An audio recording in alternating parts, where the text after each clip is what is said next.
E agora vamos para o seminário de cannabis medicinal aqui em Marília. Vamos ver tudo, que eu sou dessas. Vocês me conhecem, né? Que eu tô sempre em eventos canábicos.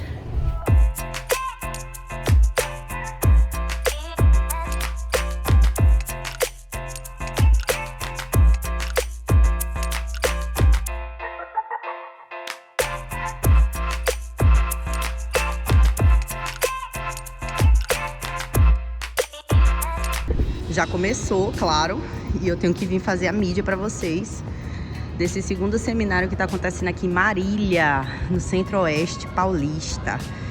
Olha só, bem organizado, já tá todo mundo lá dentro, que é o credenciamento, sempre tem que ter. Oi, gata! Manda um beijo pro povo. Meus canábicos. Olha só que organização da IDEP, da Escola de Defensoria Pública do Estado de São Paulo, está promovendo esse evento maravilhoso. E eu vou palestrar amanhã. E logicamente que eu não poderia deixar de mostrar a vocês, né? Vou mostrar tudo. Vamos entrar lá na palestra agora, ver o que é que tá rolando.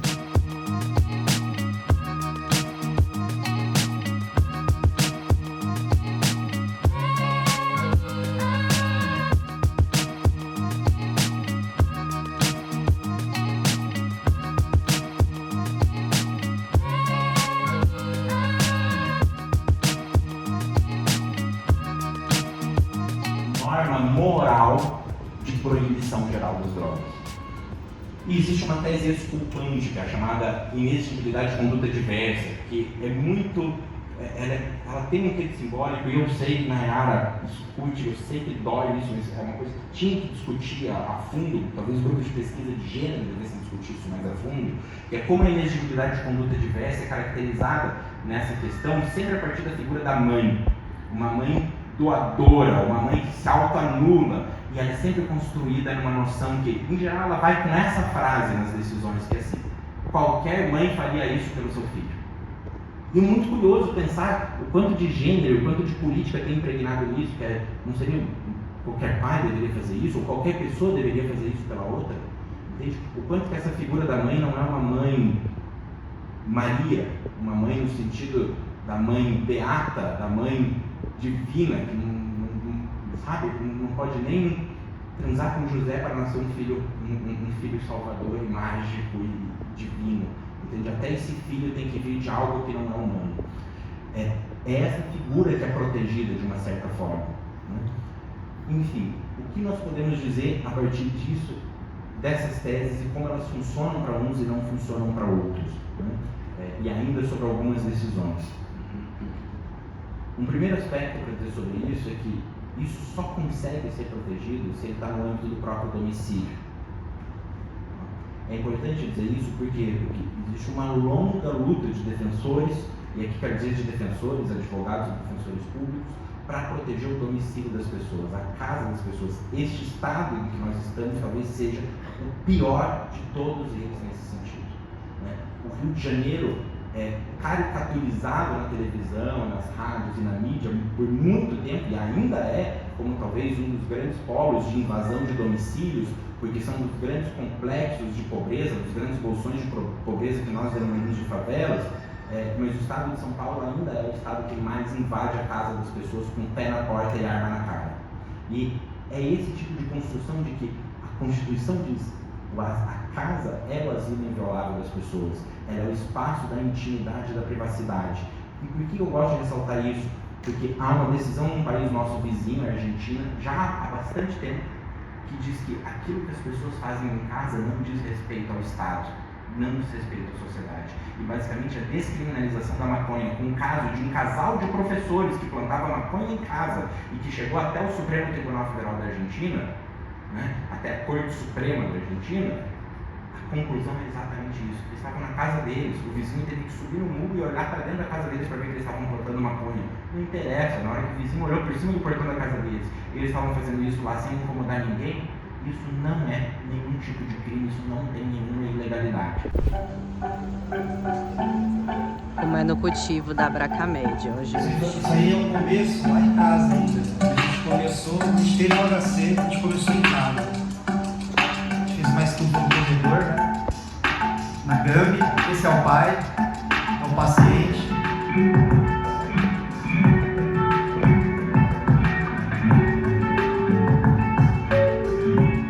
Esse aí já é lá na Berê, esse de lá, é lá na Berê. O paciente também, lá na casa dela, a gente fazendo junto. Berê tem um grande conhecimento em óleos essenciais, então um trabalho de muitos anos na parte medicinal.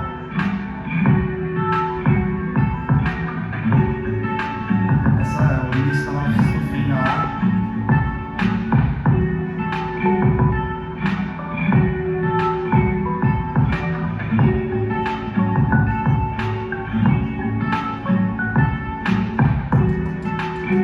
É o que a gente fala, né? Um advogado e uma enfermeira trabalhando no campo. Porque descobriu que maconha faz bem para as pessoas que tratam doenças difíceis, né? O gerão ali, ó. Todo mundo trabalha.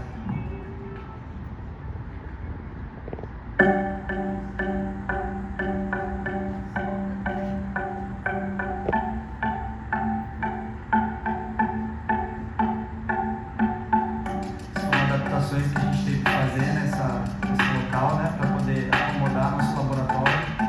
Esse é o nosso laboratório de germinação. Essas são caixas que a gente criou para poder agilizar. As raízes crescem ali, vocês podem ver. O Matheus, parte do nosso time, não está aqui hoje, infelizmente. A gente faz isso porque precisa economizar. A associação, né, sempre tem problemas de caixa curto, né, quando a gente começa a se juntar. Então a gente acaba fazendo vários processos aí, trabalho com pessoas que são pessoas voluntárias, para a gente conseguir tornar acessível. Esse trabalho aí bem no começo. O Zé trabalha com a gente também lá, voluntário, a esposa dele é paciente, o Ayrton e a Ivânia.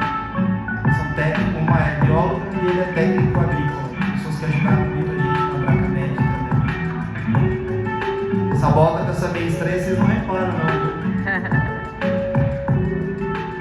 A gente automatizou a Gaia, que é essa estufa que vocês estão vendo aí. Ela umidifica sozinha, ela controla a temperatura. Primeiro ciclo de palestras acabou.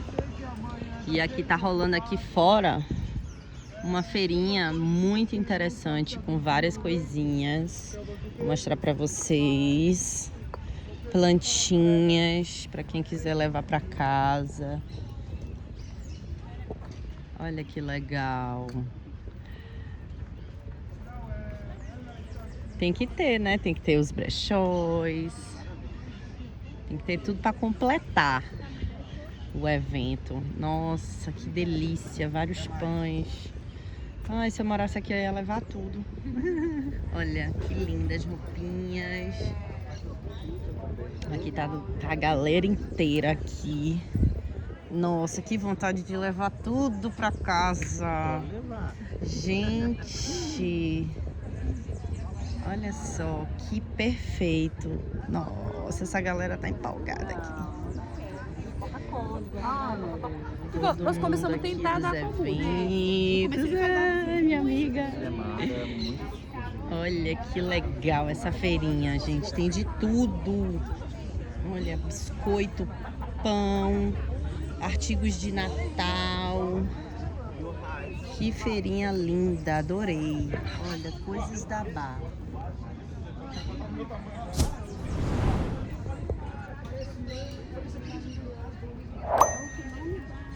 Olha, que lindo esses brincos. Ai, deixa eu sair daqui porque dá vontade de encher a sacola e levar tudo.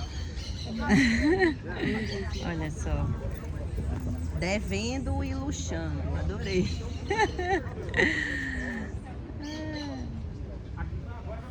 Olha só que lindas essas coisinhas. Pois é, porque a gente junta todo mundo, né, nos eventos para ajudar, né? Quem precisa fazer venda, os brechóis, as lojinhas. Olha que delícia. Aff. Isso. Tô, lógico, eu faço vlog, pra onde eu vou eu faço vlog, gente. E uma feirinha dela maravilhosa. Ó, eu tô aqui, tô divulgando. Olha, aqui é meu ponto fraco. Incenso, óleo essencial, gente. Olha só que lindo. Olha, umas pedrinhas, a mulher das pedras aí. Os óleos essenciais. Nossa, aqui eu me Tem perco. promoção de incenso. É. Hoje, viu? Nossa, olha os incensos aqui. Que delícia de pimenta, 7 ervas, gente, que cheiro. Vocês não têm noção como isso aqui tá cheiroso. Olha isso, esse aqui é o chama, ó. É o chama. Olha que delícia. Do Terra, adoro. Gente, essa marca aqui de óleo essencial é maravilhoso. Oh, meu Deus do céu. Pera aí, menina. Volto já. Deixa eu filmar essa feira toda aqui. Olha isso. Ah, que canetas lindas. É que eu quase não escrevo mais, né? O negócio é tudo digital. Ai, mas dá vontade de levar tudo para as crianças. Tudo bem? Expo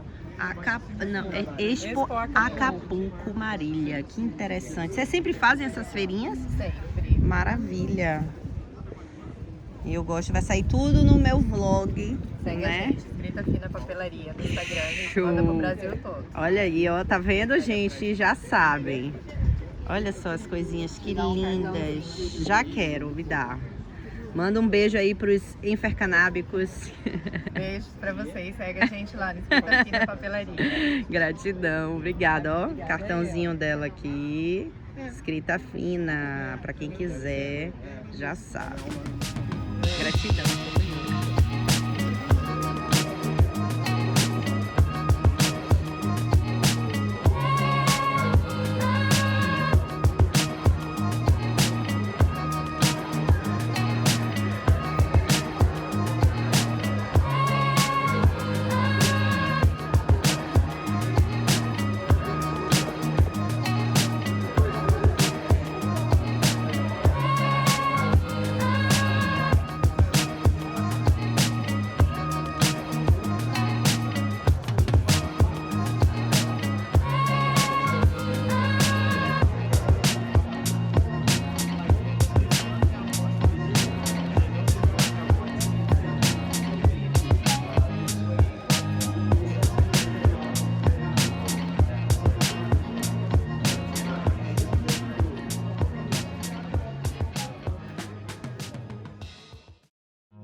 E hoje é um dia muito especial, hoje é o dia que eu vou palestrar junto com outras queridas enfermeiras sobre cannabis medicinal e eu tô muito empolgada, gente.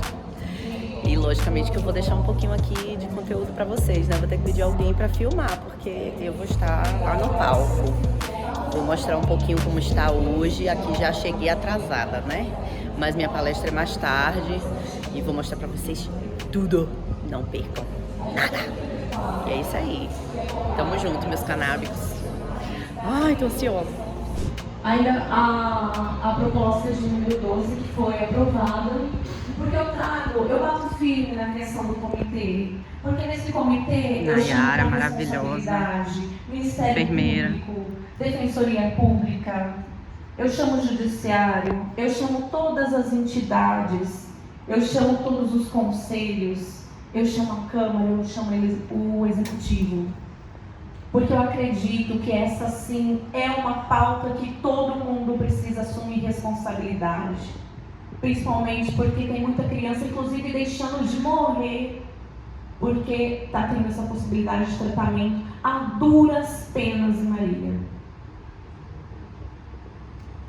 Então, reforçando, né, o requerimento 510, que trata de pesquisa, capacitação e implantação de centros de referência com parceria com instituições de ensino. No eixo da atenção primária, a gente aprova duas propostas, a 16 e 20, que eu dei uma resumida, que é a realização e fortalecimento da educação permanente em saúde para profissionais do SUS, com ensino voltado ao manejo das plantas medicinais e fitoterápicos e demais práticas integrativas e complementares. Como a Amanda bem citou, não é só o medicamento, né? Não é só o remédio, não é só a cannabis. Nós precisamos que o ser humano ele seja olhado por inteiro, na sua individualidade, na sua complexidade e em todas as suas demandas de vida e suas necessidades. Nós fizemos esse trabalho juntas, né? Como as equipes gostam de trabalhar com a enfermagem, é todo mundo em equipe, né? Então a gente teve que dividir as falas porque é pouco tempo para muita coisa para falar. Mas tem muita gente que não sabe, né, o que é que o enfermeiro faz. Como foi que surgiu essa profissão, né? A necessidade faz o homem, é isso que a gente fala, né? Então, assim, antigamente, né, os chineses, eu vou ter um exemplo da China, porque a gente leva em consideração também o pai da medicina chinesa, né, que também falava muito sobre as plantas medicinais, tem uma história incrível com a cannabis, né? Mas antigamente, né, os doentes, eles eram cuidados pelos sacerdotes, também pelas freiras e também pelas prostitutas. Não sei se vocês sabem, né, mas era somente para ajudá-las a observar e a ver as pessoas e, enfim, mudarem os seus pensamentos. Por quê? Porque antigamente as mulheres não eram vistas, né, como hoje, né? Enfim. As doenças também, elas eram classificadas em benignas, médias e graves, e eles cuidavam, né, esses homens, eles cuidavam dos pacientes nessa divisão, né? Então, eles observavam as doenças diferentes de nós, assim como na Índia era diferente, assim como em vários outros períodos da história se observavam, né, os pacientes de formas diferentes pelos locais, né? Mas, enfim, os templos, eles eram rodeados, né, de plantas medicinais e eles conheciam algumas doenças e faziam uso dessas plantas medicinais, né, para poder ajudar essas pessoas a melhorarem suas condições de saúde, né? Sheinang, aqui, como eu coloquei, botei uma fotinha dele, que ele que iniciou também essa abertura para as plantas medicinais, né? Essa daqui é a Florence, né? Essa é a mãe da enfermagem, é uma mulher, né? E essa moça aqui tem uma história muito importante para a enfermagem. Eu coloquei esse período de 1840 aqui, porque foi quando surgiu, de fato, a necessidade de uma nova profissão, porque os médicos eles não estavam dando conta. E precisava, sim, de uma atualização, né? Então, essa moça, ela era uma jovem, né? A Florence. Ela era uma mulher muito rica, religiosa, e as pessoas tinham esse negócio, né? Você ter dinheiro, você não tinha necessidade de ajudar outras pessoas, né? Mas ela recebeu uma mensagem de Deus, né? Essa é a história dela, dizendo que ela precisava cuidar dos doentes. Motivou a existir essa junção de pessoas para poder cuidar de outras pessoas, né? Na Guerra da Crimeia, foi uma guerra muito feia, há muitos anos atrás, e ela foi convidada com mais 38 mulheres para cuidar desses doentes, porque ela já fazia esse trabalho. Então, assim, é um trabalho de formiguinha, de cuidado, né? E ela, junto com outras religiosas e outras mulheres, partiu para ajudar na Guerra da Crimeia. E, de fato, ela baixou a mortalidade para 2%. Por quê? Porque ela queria cuidar e ajudar as pessoas. Mas como foi isso, né? Ela foi um modelo de enfermagem para a gente, né? Quem estuda a saúde precisa entender que é continuidade, né? A gente tem que continuar o trabalho um dos outros, né? Então, é um trabalho em equipe. E ali também, ó, para a gente associar com o período que estava acontecendo em relação à cannabis, né? Foi na mesma época onde esse médico, né, na Índia, ele passou a difundir na Europa, passou a falar sobre a planta cannabis, né, introduzindo na medicina ocidental, e no combate das doenças, né? Então, existiam algumas doenças que eles começaram a observar que com a planta as pessoas obtinham melhor. Então, vou falar um pouquinho de mim. Eu sou Stephanie Santana, como as meninas falaram ali, eu sou enfermeira, mas mais conhecida como Enfer Canábica nas redes sociais. Como foi que isso surgiu? Estou aqui feliz, bem, graças à planta cannabis. Sou epilética. Tinha que esconder dos meus amigos, né, dos meus colegas de trabalho que tinha essa patologia, justamente porque eu trabalhava numa urgência e numa emergência, e você dizer que você tem uma patologia como essa, é você perder seu emprego, né? Você perder seu trabalho, porque, enfim, corre riscos, né? E ninguém ia querer trabalhar com uma epilética que do nada podia dar uma crise ali no meio de um plantão, né, gente? Então, essa aí, em 2016, sou eu, recém-formada em enfermagem, mas eu já era técnica, então eu já trabalhava na área de saúde já há bastante tempo. E aí eu me formei em enfermagem e aí caiu a ficha.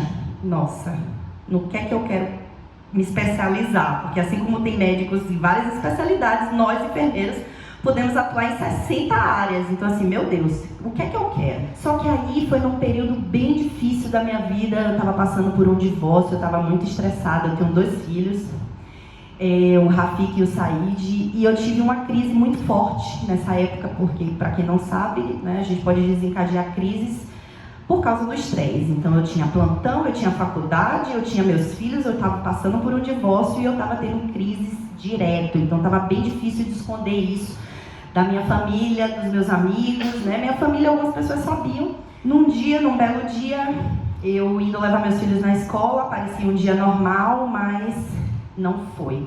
Foi o dia que caiu a ficha, que aqueles medicamentos que eu estava tomando não estavam mais me ajudando. Eu estava fazendo uso de 4 anticonvulsivantes e não estava resolvendo. Eu estava tendo crise de ausência sempre. E aí essa crise evoluiu. Ela evoluiu para as crises tônico-clônicas. Foi quando eu estava dentro do carro, levando meus filhos para a escola, e o portão do prédio não abriu, né? E eu fiquei na garagem, na ladeira. E aí eu não sei se vocês acreditam, mas assim, eu tenho uma intuição muito forte. E alguma coisa disse pra mim, bota o carro pra cima da ladeira e puxa o freio de mão. Eu olhei pra trás, não tinha ninguém falando comigo, só tinha meus filhos brigando atrás, como sempre, nas cadeirinhas. E aí eu botei o carro pra trás e ali mesmo eu perdi o controle. Se eu não tivesse puxado o freio de mão, não sei o que poderia ter acontecido, o portão estava fechado. E eu acordei, quando eu acordei, eu vi que ali podia ter sido o fim para mim e para os meus 2 filhos. Então assim, ali a ficha caiu, eu tive que buscar novas alternativas para poder me cuidar. Foi aí que eu comecei a pesquisar outras formas de fazer uso de outros medicamentos, e aí eu caí na cannabis. Num artigo em inglês, eu pesquisando, eu achei que era a minha solução, né? E como eu precisava ficar perto dos meus filhos, eu precisava melhorar a minha saúde, simplesmente eu comprei e fiz o uso fumado da planta. Vou fazer um resumo rápido para vocês. Passei a fazer o uso, em 3 meses eu não tinha mais crise, e foi de forma fumada. Busquei meu neurologista, cheguei para ele e perguntei, e aí? Estou fazendo uso de maconha, não tenho crise, quando eu uso os medicamentos que você me deu aqui no consultório, eu estou tendo crise. Aí ele abriu a gaveta para me dar mais remédio, eu disse, opa, não vou tomar mais isso. O que é que o senhor sabe que possa me ajudar? Ele, eu não sei nada, porque na faculdade a gente não podia saber disso, a gente não podia falar sobre isso, era proibido. E foi muito ruim quando a gente experimentou, foi junto com o professor falou várias coisas pra gente, então assim, eu não tenho experiência boa para falar sobre isso. Eu disse, ok, um dia eu vou voltar aqui e vou falar pro senhor o que é que aconteceu comigo, porque eu vou pesquisar, né? E aí foi quando eu decidi entregar os meus filhos pro meu ex-marido, né? Aconteceu umas outras coisas que depois eu conto, quando tiver a oportunidade, porque minha história é muito grande, então assim, dá um livro, tá? E aí eu resolvi me mudar. Eu primeiro fui para Toronto, para o Canadá, vendi meu carro, aluguei meu apartamento, deixei meus filhos com meu ex-marido e resolvi partir para descobrir sobre isso, porque estava na época da legalização do Canadá. Então em 2018, 2019, eu estava morando em Toronto. Eu comecei a trabalhar numa multinacional americana, mas ali eu percebi que eu não tinha dinheiro para investir na saúde com cannabis, né, porque era muito caro, a faculdade lá era $15 mil, eu não tinha como bancar isso. Eu disse, e agora, o que é que eu vou fazer? Comecei a pesquisar mais ainda onde eu podia ter educação mais barata. E aí eu me embananei, peguei o dinheiro todo que eu tinha e fui morar em Amsterdã e fui estudar no Cannabis College, que é um centro de informação sobre cannabis, que fica na Holanda. Então eu resolvi me mudar e estudar. Lá eu era voluntária, lá eu fui faxineira para poder estudar, eu tinha que me bancar, então eu tinha que fazer faxina para poder estar no centro de informação, dando informação. E foi lá que tudo se abriu. Né, eu comecei a observar como eu poderia ajudar pessoas com cannabis, assim como eu estava sendo ajudada. Eu passei a conhecer o óleo, passei a conhecer muitas coisas. E aqui estou em 2022, aqui em cima desse palco, falando sobre a minha experiência para vocês. Isso para mim é uma cocriação, né? Eu cocriei isso, um dia poder falar minha história para vocês. E aqui, eu lá no Canadá, depois a migração para o Cannabis College, e aqui eu lá trabalhando.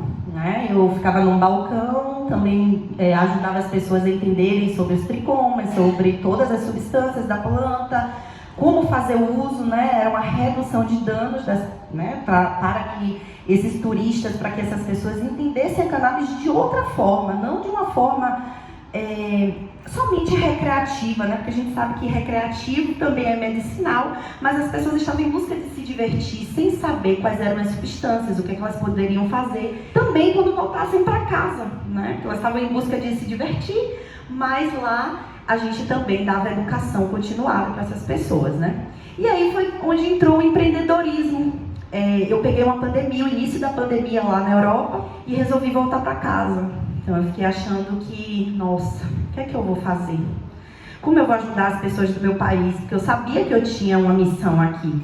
Eu só não sabia como colocar isso e ajudar pessoas, porque aqui é muito desafio. Por quê? Porque existe um preconceito envolvido, E aí eu resolvi abrir minhas redes sociais e oferecer educação canábica para as pessoas. Assim como eu fazia no Cannabis College, eu passei a fazer aqui, Então, eu passei a juntar a minha experiência com o cannabis e aí fiz uma pós em fitoterapia para poder também acrescentar outras plantas medicinais. E atualmente eu trabalho como enfermeira canábica, que é uma profissão nova, De fato, a gente precisa levar isso para outras pessoas. Os desafios, Nossa, quanto desafio eu peguei aqui. Muito paciente, muita gente sem conhecimento, E os desafios atuais, De estar nessa profissão hoje, de só lidar com pacientes que fazem o uso da cannabis, é muito complicado às vezes, até para mostrar para outro profissional, Então, o preconceito, a falta de conhecimento, informação de qualidade, porque tem muita fake news hoje, é um dos desafios, A falta de acesso aos produtos confiáveis, até porque na internet tem placebo para tudo e, logicamente, que teria para cannabis, Mas, enfim, a gente vai passando por cima disso, dando informação, A falta de profissionais com experiência, isso também é um desafio. Nossa, a gente precisa trazer mais pessoas para poder atender esses tipos de pacientes, São infinitas patologias. Hoje eu tenho pacientes até com narcolepsia, não sei se vocês sabem o que é, mas enfim, é uma patologia de difícil controle do sono, Então, com acompanhamento, a gente consegue controlar isso, A falta de acompanhamento individual personalizado para cada paciente, que é o que eu faço, Eu pego aquele paciente, eu destrincho a vida daquele paciente, porque é isso que o enfermeiro faz, ele faz as anamneses, os exames físicos de cada paciente. Então, tudo isso é individual, porque somos seres individuais. Assim como as plantas cannabis, elas são únicas, cada sementinha é uma semente individual, igual a nós, seres humanos, Então, o abandono do profissional, do profissional médico, por não saber acompanhar os tratamentos com a planta, isso é um desafio incrível, porque... Nossa, o que eu pego de paciente que, olha, o médico não está me dando atenção, olha, o médico não sabe o que é que pode me ajudar em relação a isso. Então, assim, a terapia com a cannabis, ela tem que ser vista como mais uma ferramenta, não como uma única ferramenta. Então, a gente tem que lembrar que existe a alimentação desse paciente, a rotina que esse paciente tem. Tudo isso tem que ser visto, pelos profissionais que estão acolhendo aquele paciente. E protocolo de atendimento de acompanhamento. Então, tudo isso aqui, é necessário. A teleenfermagem, que nos ajudou a trazer isso de forma online após a pandemia, né? A resolução 696 de 2022 estabelece regras claras para a atuação, né, de nós, profissionais de saúde também. Não só existe a telemedicina, mas também a teleenfermagem, que ajuda os pacientes, né, vem revolucionando isso online, onde tem a consulta, interconsulta, consultoria, monitoramento, educação para esses pacientes, porque os pacientes também precisam ser educados e entender que essa forma de cuidado é uma forma que tem que estar mais perto do paciente, não distante, porque é muito cuidado e muita coisa que a gente vai mudando quando a gente faz o uso da cannabis. Então, são muitas dúvidas que esses pacientes têm. O acolhimento residencial e também a demanda espontânea que vem do SUS. Então, muitos pacientes fazem o uso, vão, né, para atendimentos e o profissional não tem habilidade, não tem manejo com aquele paciente, acaba tirando a terapia medicamentosa que ele faz em casa e acaba atrapalhando totalmente o tratamento, né? Anamnese, exame físico, diagnóstico de enfermagem, prescrição de cuidados. A enfermagem é cuidado, então o médico ele prescreve a medicação e tem que ter alguém para cuidar, para poder dar continuidade em casa, no hospital, né? Então essas medidas elas precisam estar protegidas, né, pela Lei Geral de Proteção de Dados, porque isso não pode vazar, tá? E agora eu vou passar para minha colega querida, maravilhosa, que tem muito para falar também, mas a gente tem que ser rápida aqui. Vem cá, amiga. Maravilhosa. Gratidão, obrigada. Tem muita coisa para falar, mas em outras palestras a gente continua. Obrigada.